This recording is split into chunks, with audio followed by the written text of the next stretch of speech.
नमस्कार दोस्तों, साहित्य ज्ञान क्लासेस में हार्दिक स्वागत है आपका। आज के सत्र में हम अध्ययन कर रहे हैं भारतीय एवं पाश्चात्य काव्यशास्त्र। भारतीय एवं पाश्चात्य काव्यशास्त्र से वस्तुनिष्ठ प्रश्न हैं। सभी प्रश्न व्याख्या सहित दिए हुए हैं। प्रमुख कथन एवं पंक्तियाँ। पीवाईक्यू सीरीज का जो क्रम चल रहा है, इसमें भारतीय एवं पाश्चात्य काव्यशास्त्रों से हम प्रश्नों का अध्ययन करेंगे और विभिन्न परीक्षाओं में आए हुए प्रश्न हैं। प्रश्न है अदोसो सगुणों सालंकारो च शब्दार्थो काव्यम। यह इनमें से किस आचार्य का दिया हुआ काव्य लक्षण है? वामन, हेमचंद्र, भामा, कुंतक। और ये प्रश्न यूके पीएससी लेक्चरर 2020 का प्रश्न है। सही उत्तर है सी, कि ये जो कथन है, लक्षण है काव्य का, ये हेमचंद्र के द्वारा दिया हुआ है। हेमचंद्र कहते हैं अदोसो सगुणों सालंकारो च शब्दार्थो काव्यम। भामह कहते हैं शब्दार्थों सहितो काव्यम। तो ये काव्य के जो लक्षण हैं, इनसे परीक्षाओं में कई बार प्रश्न आते हैं और ये बहुत ही महत्वपूर्ण है। वामन का है काव्य शब्दोलंकारम संस्कृतियो शब्दार्थयो वर्तते। कुंतक का है शब्दार्थो सहितम वक्रम कवि व्यापार शालिनी बंदी व्यवस्थितम काव्यम तदिदाहाद कारिणी। तो ये कुंतक का दिया हुआ काव्य लक्षण है। जगन्नाथ कहते हैं रमणीयार्थ प्रतिपादकम शब्दम काव्यम। जो रमणीय प्रतिपादकम जो शब्द होते हैं, विश्वनाथ कहते हैं वाक्यम रसात्मकम काव्यम। जिस काव्य को पढ़ने से जिस वाक्य को पढ़ने से रस की प्राप्ति होती है, वो काव्य कहलाता है। तो ये काव्य के लक्षण हैं, विभिन्न विद्वानों के द्वारा दिए हुए हैं। प्रश्न है साहित्य दर्पण किसकी रचना है? पंडित राज जगन्नाथ, आचार्य विश्वनाथ, मम्मट, अभिनव गुप्त। और ये प्रश्न भी यूके लेक्चरर 2020 का ये प्रश्न है और सही उत्तर है बी, आचार्य विश्वनाथ की रचना है साहित्य दर्पण। आचार्य विश्वनाथ की जो रचना है साहित्य दर्पण, ये बहुत ही प्रसिद्ध रचना है और इससे कई बार प्रश्न आते हैं। कुछ ग्रंथ और उनके जो आचार्य हैं वो यहाँ पर दिए हुए हैं। रुद्रट की रचना है काव्यालंकार ग्रंथ है इनका। भरत मुनि ने नाट्यशास्त्र की रचना की है। दंडी की रचना है काव्यादर्श। वामन की रचना है काव्यालंकार सूत्र। उद्भट की है काव्यालंकार सार संग्रह। आनंदवर्धन की रचना है ध्वन्यालोक। भोजराज की रचना है सरस्वती कंठाभरण एवं श्रृंगार प्रकाश। तो ये जो दो ग्रंथ हैं, ये भोजराज के द्वारा लिखित हैं। रुम्यक की रचना है अलंकार सर्वस्व। हेमचंद्र की रचना है ग्रंथ है इनका काव्यानुशासन। जयदेव चंद्रालोक, विश्वनाथ साहित्य दर्पण, पंडित राज जगन्नाथ रस गंगाधर। अप्पय दीक्षित की जो रचना है वो है वृत्तिवार्तिक, चित्र मीमांसा एवं कुवलयानन। तो ये अप्पय दीक्षित की जो रचना है कुवलयानन, इससे कई बार प्रश्न बनते हैं। प्रश्न है सौंदर्य की व्याख्या करते समय क्रोचे ने अभिव्यंजनावाद जो है, अभिव्यंजना के कितने स्तरों का उल्लेख किया है? 2, 3, 5, 4। और ये प्रश्न भी यूकेपीएससी लेक्चर 2020 का प्रश्न है और सही उत्तर है इसमें 4 स्तरों का उल्लेख किया है। सौंदर्य की व्याख्या करते समय क्रोचे ने अभिव्यंजना के 4 स्तरों का उल्लेख किया है। क्रोचे ने कला निर्माण में प्रतिभा को मूल कारण माना है। अभिव्यंजना की निम्न विशेषताएं हैं। अंतःप्रज्ञा अभिव्यंजना और कला में अभेद संबंध है। अभिव्यंजना आत्मिक क्रिया है। प्रत्येक अंतःप्रज्ञा कला है और प्रत्येक कला अंतःप्रज्ञा है। कला वस्तु में नहीं बल्कि वस्तु द्वारा अभिव्यक्ति रूप में होती है। अगला प्रश्न है काव्य मानव के आंतरिक कार्य व्यापारों की अनुकृति है। यह कथन किसका है? अरस्तु, प्लेटो, लॉन्जाइनस, आई. रिचर्ड्स। और ये प्रश्न भी यूकेपीएससी लेक्चर 2020 का प्रश्न है और सही उत्तर है ए, अरस्तु का यह कथन है। काव्य मानव के आंतरिक कार्य व्यापारों की अनुकृति है, यह अरस्तु ने कहा है। काव्य मानव के आंतरिक कार्य व्यापारों की अनुकृति है, ये अरस्तु का कथन है। अरस्तु को काव्य शास्त्र का जनक माना जाता है। पहली बार कला और ललित कला के भेद को स्पष्ट करने का जो श्रेय है वह अरस्तु को ही जाता है। इन्होंने ललित कला को एक स्वायत्त कला के रूप में घोषित किया है।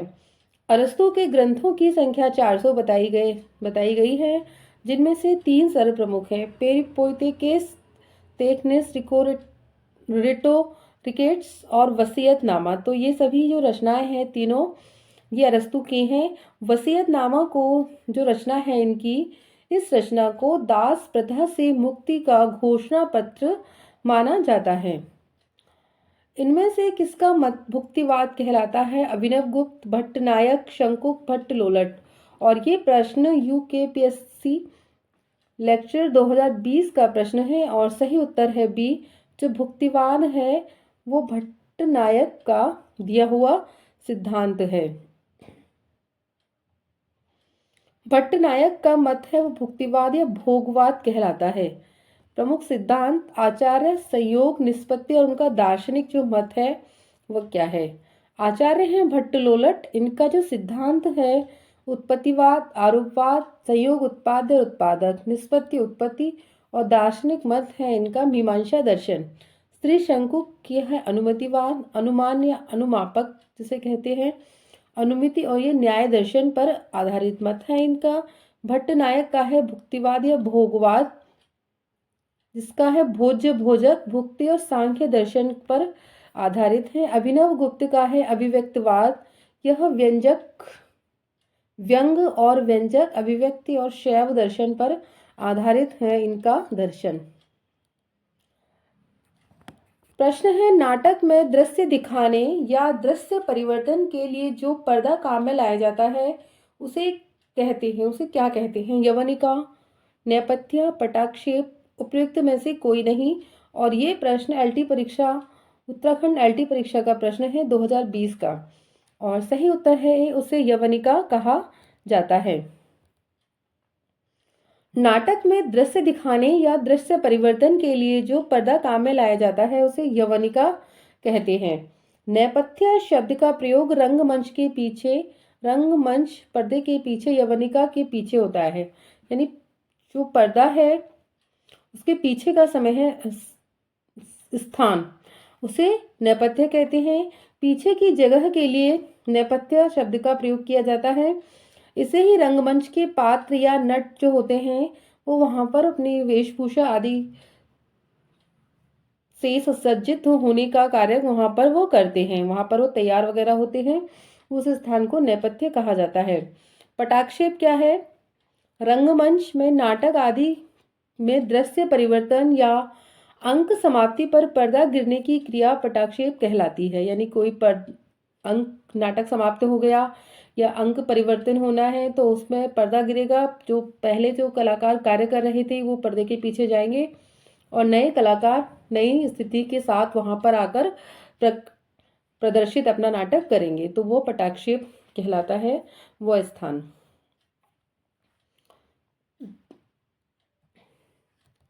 रस सूत्र के किस व्याख्याता ने रस निष्पत्ति की प्रक्रिया की पुष्टि चित्र तुरंग न्याय के आधार पर की है? शंकुक, लोलट, अभिनव गुप्त, भट्टनायक।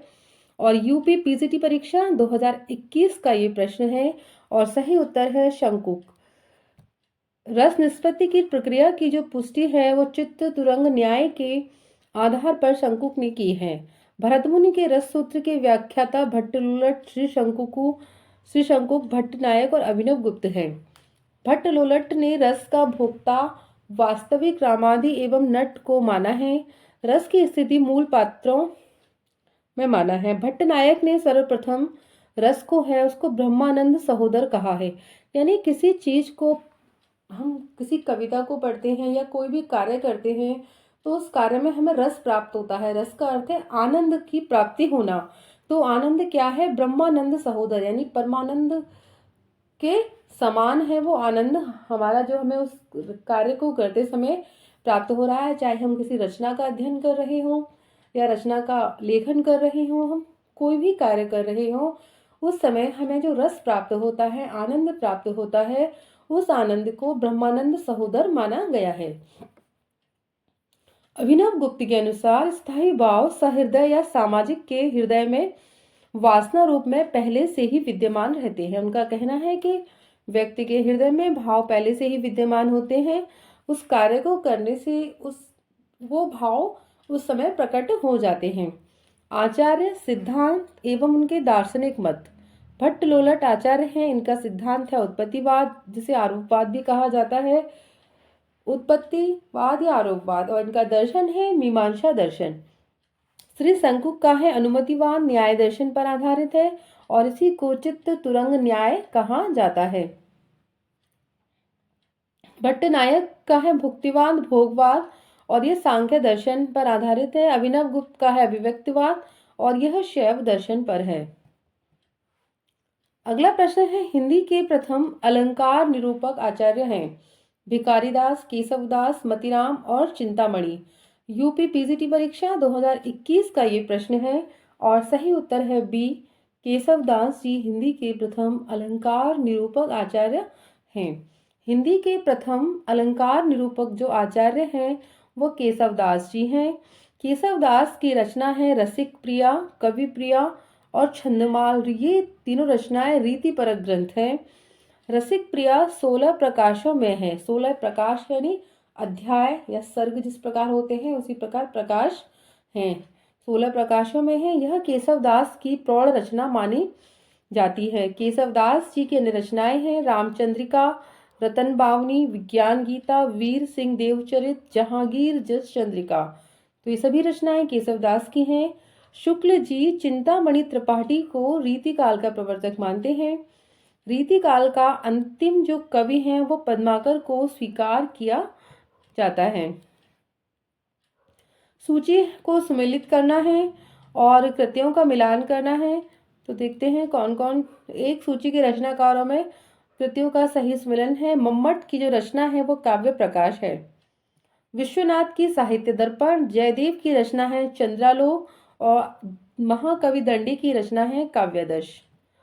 प्रश्न है, भरत के रससूत्र में निहित संयोग का अर्थ भोज्य भोजक भाव, निष्पत्ति का अर्थ भुक्ति आस्वाद की स्थापना किस व्याख्याकार ने की है? भट्टलोलट, शंकुक, अभिनव गुप्त, भट्टनायक। और ये प्रश्न यूपीपीएससी जीआईसी परीक्षा 2021 का ये प्रश्न है और सही उत्तर है डी, भट्टनायक ने किया है। भरत के रस सूत्र में निहित संयोग का जो अर्थ है भोज्य भोजक भाव, निष्पत्ति का अर्थ भुक्ति आस्वाद की स्थापना व्याख्याकार भट्टनायक ने की है। भरत मुनि के रस सूत्र में आए संयोग एवं निष्पत्ति शब्द के अर्थ रस की अवस्थिति के संबंध में प्रवर्ती आचार्यों के जो मत हैं वो किस प्रकार हैं? भट्टलोलट कहते हैं, उनका है उत्पादक, उत्पत्ति, रस की अवस्थिति में अनुकार्य, राममय। शंकुक अनुमान्य, अनुमापक, अनुमति, अनुकर्ता, नटमय। भट्टनायक भोज्य भोजक, भुक्ति, प्रेक्षक, दर्शक में। अभिनव गुप्त व्यंग व्यंजक, अभिव्यक्ति, सामाजिक, सहृदय में। रस की जो है वो किस प्रकार है? रस को ब्रह्मानंद सहोदर सर्वप्रथम भट्टनायक ने कहा है। शब्दार्थों ते शरीरम रस आत्मा, यह कथन इनमें से किसका है? भरत मुनि, राजशेखर, विश्वनाथ भामा। और ये प्रश्न जीआईसी प्रवक्ता भर्ती परीक्षा 2021 का प्रश्न है और सही उत्तर है बी, राजशेखर का यह मत है। शब्दार्थों ते शरीरम रस आत्मा, यह कथन राजशेखर का है। राजशेखर के अन्य कथन हैं शब्दार्थ योर्यावात सहभावेन विद्या साहित्य विधा। भामा ने काव्य की जो परिभाषा दी है वो किस प्रकार है? शब्दार्थों सहितो काव्यम। आचार्य विश्वनाथ ने काव्य की परिभाषा दी है वाक्यम रसात्मक काव्यम। तो शब्दार्थों सहितो काव्यम ये भामा की है और वाक्यम रसात्मकम काव्यम और ये परिभाषा जो है विश्वनाथ की है। तो इन परिभाषाओं से परीक्षाओं में कई बार प्रश्न आते हैं। प्रज्ञा नवन में शालिनी प्रतिभा मता किसकी युक्ति है? कुंतक, मम्मट, भट्टलोलट, श्री भट्टौत। और यूपी टीजीटी परीक्षा 2021 का ये प्रश्न है और सही उत्तर है डी, श्री भट्टौत की यह उक्ति है। प्रतिभा के महत्व के बारे में प्रज्ञा नवोन्मेष शालिनी प्रतिभा मता। यह उक्ति श्री भट्टोत की है। इसका अर्थ है प्रतिभा उस प्रज्ञा का नाम है जो नित्य नवीन रसानुकूल विचार उत्पन्न करती है। आचार्य भट्टोत का जो समय है वो 10वीं सदी उत्तरार्ध माना गया है। काव्य कौतुकम के रचयिता श्री इनका जो ग्रंथ है काव्य कौतुकम, रचयिता भट्टोत का ग्रंथ अनुपलब्ध है, यानी प्राप्त नहीं है। भट्टोत के काव्य शास्त्रीय मतों का उल्लेख अभिनव गुप्त की रचना अभिनव भारती में प्राप्त होता है। अगला प्रश्न है, आचार्य भरत मुनि ने नाटक में अभिनय को किस वेद से लिया गया है? लिया माना है ऋग्वेद, सामवेद, यजुर्वेद, अथर्ववेद। यूपी टीजीटी परीक्षा 2021 का प्रश्न है और सही उत्तर है सी, यजुर्वेद से अभिनय को लिया गया माना है। आचार्य भरत मुनि ने नाटक में जो अभिनय प्रयोग होता है अभिनय को यजुर्वेद से लिया गया माना है। भरत मुनि द्वारा रचित ग्रंथ है नाट्यशास्त्र। भारतीय नाट्य और काव्यशास्त्र का यह आदि ग्रंथ है। इसमें सर्वप्रथम रस सिद्धांत की चर्चा तथा इसके प्रसिद्ध सूत्र है विवाह वावनुभाव विचार संयोगाद्रस निष्पत्ति। यह भरत मुनि का है की स्थापना की गई है। दंत कथा की मान्यता है कि इंद्र की प्रार्थना पर ब्रह्मा ने चारों वर्णों और विशेष रूप से शूद्रों के मनोरंजन और अलौकिक आनंद के लिए नाट्यक वेद नामक 5वें वेद का निर्माण किया। यानी 4 वेद तो थे ही हमारे यहाँ, पर इन वेदों को पढ़ने का जो वेदों का ज्ञान अर्जन करने का अधिकार था वह शूद्रों को नहीं था। तो ब्रह्मा जी ने एक अलग उनके लिए रचा वेद जिस नाम था नाट्य वेद, जिसे भरत मुनि का नाट्य वेद कहा गया। इस वेद के निर्माण में ऋग्वेद से पाठ्य वस्तु, सामवेद से गान और यजुर्वेद से अभिनय और अथर्ववेद से रस लिया गया है। इसीलिए नाट्यशास्त्र जो है इनकी रचना उसे पंचम वेद की संज्ञा दी जाती है। प्रश्न है विखंडनवाद। विखंडनवाद का जनक माना जाता है रूसो, देरिदा, सस्यूर और रिचर्ड्स को। यूपी टीजीटी परीक्षा 2021 का ये प्रश्न है और सही उत्तर है बी, जाक देरिदा को विखंडनवाद का जनक माना जाता है। विखंडनवाद का जो जनक है वो देरिदा को माना जाता है। जाक देरिदा का जन्म सन 1930 ईस्वी में अल्जीरिया के यहूदी परिवार में हुआ था। इनकी प्रसिद्ध पुस्तक ऑफ ग्रामेटोलॉजी है। इनका मानना है कि किसी भी पाठ में वर्चस्व और हाशिए या गौड़ का चिंतन भाषाई अर्थ में मौजूद होता है, जो वर्चस्व और गौड़ के रूप में द्विविभाजन से आरंभ होकर निरंतर विकसित होता रहता है। अर्थात वर्चस्ववादी व्यवस्था में किसी पाठ के केंद्र में स्थिति अर्थ को विखंडित करके उसकी जगह हाशिए या गौड़ बना दिए गए अर्थ को स्थापित किया जा सकता है। इस रूप में किसी पाठ को पढ़ा जाना विखंडन कहलाता है। प्रश्न है हिंदी काव्यशास्त्र में बौद्धिक रस की स्थापना करने वाले विद्वान हैं? माता प्रसाद गुप्त, भगीरथ मिश्र, भिकारीदास, गणपति चंद्र गुप्त। यूपी टीजीटी परीक्षा 2021 का ये प्रश्न है और सही उत्तर है डी, गणपति चंद्र गुप्त ने बौद्धिक रस की स्थापना की है। हिंदी काव्यशास्त्र में बौद्धिक रस की स्थापना करने वाले विद्वान गणपति चंद्र गुप्त हैं। गणपति चंद्र गुप्त का जन्म 15 जुलाई सन 1928 ईस्वी को राजस्थान के मंडा और सुरेरा एक ग्रामीण स्थान का नाम है, वहां पर हुआ था। इनकी प्रमुख रचनाएं हैं साहित्य विज्ञान, हिंदी साहित्य का वैज्ञानिक इतिहास, रस सिद्धांत का पुनर्विवेचन, हिंदी काव्य में श्रृंगार परंपरा। तो ये सभी रचनाएं हैं गणपति चंद्र गुप्त की हैं, जिसमें हिंदी साहित्य का वैज्ञानिक इतिहास इनका बहुत ही प्रसिद्ध रचना है और इस रचना से कई बार प्रश्न आते हैं। अगला प्रश्न है निम्नलिखित में से अभिज्ञान का संबंध किससे है? कथानक, चरित्र, अभिनय और गीत। यूजीसी नेट दिसंबर 2020 और 21 का ये प्रश्न है और सही उत्तर है ए। अभिज्ञान का जो संबंध है वो कथानक से है। अभिज्ञान शब्द अरस्तु की मान्यता से आया हुआ है। यह शब्द यूनानी भाषा की अनग्रोनिटिसिस का हिंदी अनुवाद है। अभिज्ञान का शाब्दिक अर्थ होता है ज्ञान की परिणति। अभिज्ञान दुखांत के अंतर्गत कथानक में पात्रों के मन में प्रेम अथवा घृणा का भाव जागृत करता है।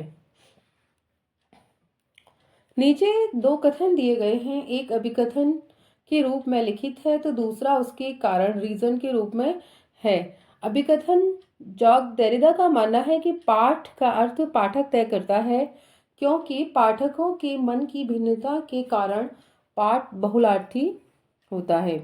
उपरोक्त कथन में आलोचक में दिए गए विकल्पों में से सही उत्तर का चयन करना है और सही उत्तर है ए कि ए और आर दोनों सत्य हैं। ए आर की सही व्याख्या है। जॉक देरिदा का मानना है कि पाठ का अर्थ पाठक तय करता है, क्योंकि पाठकों के मन की भिन्नता के कारण पाठ बहुलार्थी होता है। यहाँ अभिकथन आर के संबंध कारण सही है। जैक देरिदा का जन्म हुआ था वो सन 1930 ईस्वी में अल्जीरिया।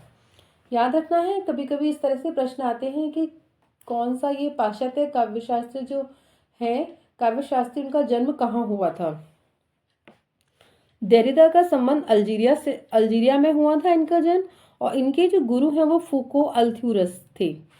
ऑफ ग्रामेटोलॉजी इनकी रचना है और राइट एंड डिफरेंस इनके प्रमुख ग्रंथ हैं। पाल द मान, और इनको विखंडनवाद के प्रबल समर्थक माने जाते हैं। विखंडनवाद के जनक माने जाते हैं जॉक देरिदा। निम्नलिखित में से यह कथन है इष्टाभिधेय वक्रोक्तिष्ठा वाचामलंकृति किसका है। भामा दंडी उद्भट वामन। यूजीसी नेट 2020 और 21 का ये प्रश्न है और सही उत्तर है एक ये कथन है वो भामा का है। इष्टाभिधेय वक्रोक्तिष्ठा वाचामलंकृति यह कथन भामा का है। भामा ने काव्यालंकार नामक ग्रंथ की रचना की है जो 6 परिच्छेदों में विभक्त है। अगला प्रश्न है निम्नलिखित में से कौन सा कॉलरिज का ग्रंथ नहीं है। The table talk, Taylor's lectures on Shakespeare, Elizabethan essays. UGC NET 2020 और 21 का प्रश्न है और सही उत्तर है ए और डी। द टेबल टॉक और एलिजाबेथन एसेज ये इनके ग्रंथ नहीं है। और ये दोनों ग्रंथ किसके हैं। टी.एस. एलियट के। The table talk William Hazlitt का ग्रंथ है। कॉलरिज द्वारा लिखित ग्रंथ हैं letters lectures on Shakespeare, biographia literaria, church and state, confess of honest inquiring spirit, the friend aids to reflection. तो ये सभी जो ग्रंथ हैं ये कॉलरिज के द्वारा लिखित ग्रंथ हैं। निम्नलिखित में से इतिहास दर्शन में मूलतः संबंधित विचारक हैं Voltaire, Herodotus, Vico, Kant. UGC NET 2020 और 21 का प्रश्न है और सही उत्तर है ए। वोल्टेयर जो हैं वो इतिहास दर्शन हिस्टोग्राफी के विचारक हैं। इतिहास दर्शन के मूलतः संबंधित विचारक वोल्टेयर हैं। वोल्टेयर का मूल नाम फ्रांसिस मैरी एरोएथ था। ये वोल्टेयर नाम से रचना करते थे। इनका जन्म पेरिस में 21 नवंबर सन 1694 ईस्वी को हुआ था। इनको नाटक, दर्शन, व्यंग, कथा तथा काव्य शास्त्रीय रचनाएं लिखी और बंधी बनाई परंपराओं का इन्होंने विरोध किया है। निम्नलिखित ग्रंथों का सही अनुक्रम है। सही ग्रंथों का जो अनुक्रम है वो देखते हैं। रिपब्लिक जो प्लेटो की रचना है और इसका प्रकाशन वर्ष है 380 ईसा पूर्व। प्रैक्टिकल क्रिटिसिज्म रिचर्ड्स की रचना है 1929 ईस्वी।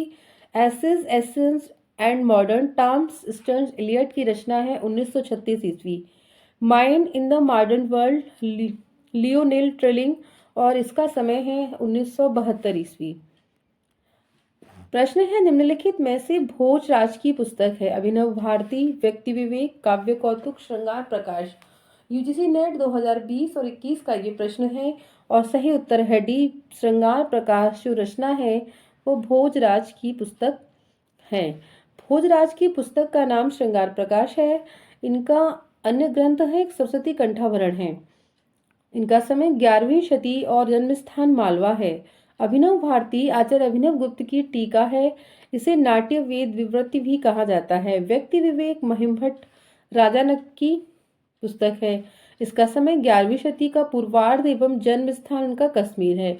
काव्य कौतुकम भट्टोत का ग्रंथ है जिस पर अभिनव गुप्त ने काव्य कौतुक विवरण नाम से टीका लिखी है। सूची फर्स्ट को सूची सेकंड से मिलान करना है। कौन कौन से ग्रंथ किसके हैं। ग्रंथ एवं रचनाकार राजशेखर का जो ग्रंथ है वो काव्य मीमांसा है। भट्टनायक हृदय दर्पण। विश्वनाथ की रचना है साहित्य दर्पण। अभिनव गुप्त की रचना है अभिनव भारती। तो बस बहुत ही सरल है अभिनव गुप्त की रचना अभिनव भारती। उनके नाम से ही पता चल जाएगा कि कौन सी रचना अभिनव गुप्त की है। तो भारतीय पाश्चात्य काव्यशास्त्र से इतना ही आज के सत्र में। आगे के सत्रों में जुड़े रहिए। अगर आपने मेरा चैनल तक सब्सक्राइब नहीं किया है तो चैनल को सब्सक्राइब कीजिए, वीडियो को लाइक कीजिए, कमेंट्स कीजिए और शेयर कीजिए। बहुत बहुत धन्यवाद।